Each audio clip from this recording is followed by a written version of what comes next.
हम हिंदी सुलभ भारती कक्षा 7वीं के दूसरी इकाई का पहला पाठ अस्पताल के बारे में पढ़ेंगे। अस्पताल का जब हम नाम सुनते हैं तो हमें डॉक्टर की याद आती है। यहाँ पर आपको कुछ चित्र दिखाई दे रहे हैं। एक डॉक्टर है और स्टेथोस्कोप है। यहाँ पर लिखा है जीवन से प्यार करना एक डॉक्टर ही सिखा देते हैं। तो डॉक्टर एक ऐसा इंसान है जो इंसान के रूप में अभय दान देता है।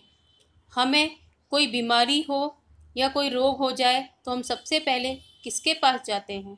डॉक्टर के पास। डॉक्टरों के सम्मान में हम सब 1 जुलाई को राष्ट्रीय डॉक्टर दिवस मनाते हैं। डॉक्टर्स को धरती का भगवान माना जाता है, क्योंकि भगवान के बाद डॉक्टर ही वो इंसान होते हैं जो किसी का जीवन बचा सकते हैं, उसे नया जीवन देते हैं और जीवन से प्यार करना सिखाते हैं। तो अब हम पढ़ेंगे हमारे पाठ में क्या दिया हुआ है अस्पताल के बारे में। इसलिए बच्चों चित्र का अवलोकन अच्छी तरह से करेंगे। चित्र के ऊपर लिखा है पहचानो, समझो और बताओ। बच्चों, हम सभी अस्पताल जाते हैं। हम वहाँ पर क्या क्या देखते हैं, वहाँ का वातावरण, वहाँ क्या क्या काम होते हैं और कौन कौन इन सभी कार्यों को करता है। बच्चों, यहाँ पर आगे आईसीयू का चित्र दिया हुआ है। आईसीयू वो जगह होती है जहाँ अत्यधिक बीमार मरीजों को भर्ती किया जाता है। आईसीयू का फुल फॉर्म क्या होता है बच्चों? आईसीयू का फुल फॉर्म होता है इंटेंसिव केयर यूनिट। हिंदी में इसे कहते हैं गहन चिकित्सा विभाग। फिर आगे दिया हुआ है नेत्रदान। यहाँ लोगों को बताया जा रहा है कि नेत्रदान करना चाहिए। क्यों करना चाहिए? नेत्रदान का मतलब है आँखों को दान कर देना। कोई भी व्यक्ति की मृत्यु के बाद उसकी आँखें जो है दान कर दी जाती है, जिससे कि संसार में कोई भी नेत्रहीन व्यक्ति जो है फिर से देख सके। ये वो आँखें किसी नेत्रहीन व्यक्ति के काम आ सकें, इसीलिए हमें नेत्रदान करना चाहिए। इसके ही नीचे लिखा हुआ है रक्तदान महादान। इसका मतलब क्या है कि रक्तदान करके हम दूसरे व्यक्तियों की जान बचा सकते हैं।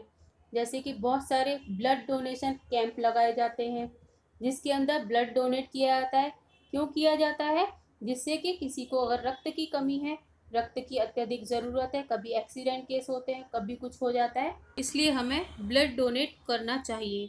रक्तदान को महादान क्यों कहा गया है? क्योंकि हम किसी ज़रूरतमंद को रक्त देकर उसकी जान बचाते हैं, इसीलिए इसे महादान कहा गया है। बच्चों, आपने सुना होगा कि रक्तदान के लिए शिविर या कैंप लगाए जाते हैं। बच्चों, आगे के चित्र में एक वार्ड दिखाया है जिसके ऊपर लिखा है रोगी से अधिक बातें न करें। यानी कि जब हम रोगियों से मिलने के लिए जाते हैं तो उनके साथ हमें ज़्यादा बात नहीं करनी चाहिए, क्योंकि वो बीमार होते हैं। और उस वार्ड के बाहर एक वार्ड बॉय दिखाई दे रहा है।